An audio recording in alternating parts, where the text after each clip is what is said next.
Hey, painting. So today, I want to introduce a final project, and when I mean final, it's going to be a main project that we work on probably throughout this whole next week. Um, the due date for it will be posted in your Google Classroom. So, what is the project? A couple things. Last week, we did a worksheet on uh, two painting techniques. One was called wet on wet technique, and you'll probably be using that in this painting. And then the other technique was a pen and ink watercolor fill. Okay, this project in the gradebook is going to be categorized as a pen and ink watercolor fill. Okay, so if you think back last week to the steps we did, you drew a simple shape, you outlined it in permanent ink, Sharpie, and then we filled it with watercolor. That whole process is going to be repeated just in kind of a higher quality type of way for this project. And we're going to have more time on it. We're going to be working on it through this whole week. So, what is this project? The very first step, and this is going to be a reoccurring thing this year that you're really going to need to start considering and maybe have a list available, is you need to decide. I'm not going to tell you. You need to decide on an image of your choice. And then once you decide on that image, you're going to need to draw and sketch it. Okay? Take up a big amount of area on your paper. You're going to want to use one of the two kind of thicker, nicer, high quality pieces of paper. Your choice if you want to go with the big one or the smaller one. But this is really important. One side of the paper has a shine to it, and the other side is flat. Okay, we are using the flat side. Okay, we're painting on the flat side. So when you tape your paper down, okay, you decide on the size. When you tape your paper down, look at it, maybe hold it up to the light and check both sides. Whatever side is the flat side, have that flat side up. Okay, it takes the paint better. It'll take the ink and drawing better. And just that's a pro tip for you right there. Okay, so after you're set up, hopefully during the process of you getting some tape, taping down your paper, finding what side is the flat side up, you've come up with an idea. Okay, and this is probably one of the unique things of art where I feel strongly that the best art has significance to the artist. Okay, so me telling you always what to draw or paint is actually not ideal. In the world of art, professional artists, as you advance in art, professional artists many times are doing their art based off of what things interest them, what things they're passionate about, what things they're motivated by. So you really need to actually reflect on yourself. Okay? I would actually recommend taking time, if you got a piece of scrap paper in your sketchbook, okay, if you have a journal, start writing down very simply a list of things that you're interested in, things that motivate you, things that maybe sports you do, maybe trips, places, back when we could travel, places you visited.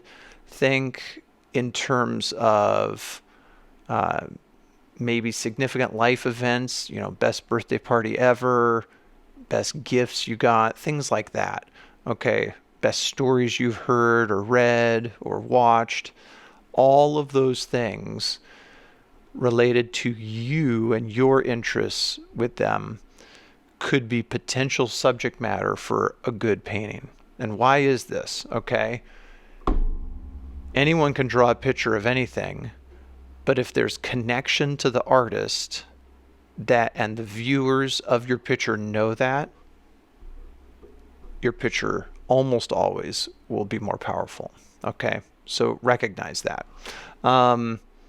Okay, so First steps, recap real quick.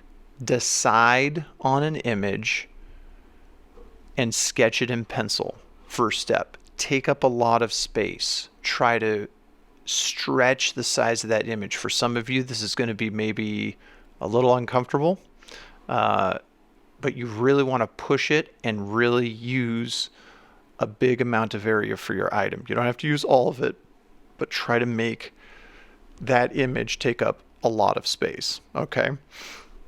You don't need to worry on this project about things like background. We haven't talked about that at all yet. So just focus on deciding on an image of your choice and sketch it.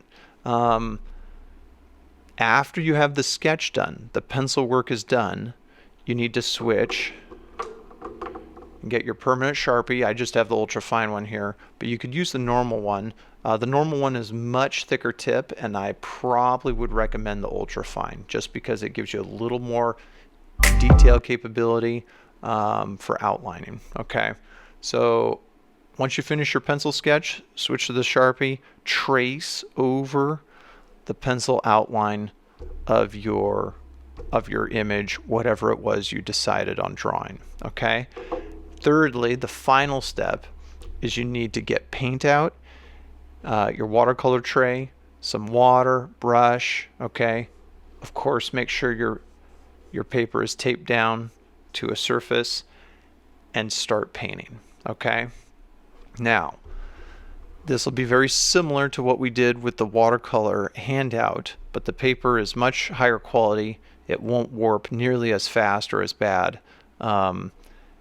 And this is where I want to talk briefly about a very simple rule with painting.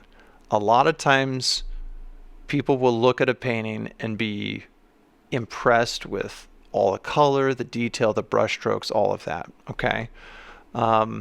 Except common sense, if we thought about it, we know that the painting just didn't happen instantly, okay? The artist, the painter, went through a process of adding layers of paint and color to the painting to make it into the finished product that we get to look at. Okay, so remember this. A lot of times this can be one of the frustrations and challenges to a lot of beginners in painting. I would encourage you to think of this as the general bigger to small rule in painting. Okay, so when you're painting, you've done your sketch, you've done your outline in ink, and now you're on to paint. Instead of feeling like you have to just perfectly paint and one-shot everything, think of it more in terms of you're going to paint a very light value around the image first. Then you're going to paint another color, another value on the image itself, okay? And you're not going really opaque. This is very light, and you might even walk away and let it dry for 5 minutes, 10 minutes, okay? And then you can come back. And you eventually start adding other colors, mixing colors together, and you start working smaller and smaller, more detailed as you start continuing on to the painting. You're going to notice in the sped up demonstration right after this lecture, my demonstration shows the whole process of how I did this, just I've sped it up. Okay, so have fun. I'll be available for questions this week in class, and get painting. Okay, see you painting.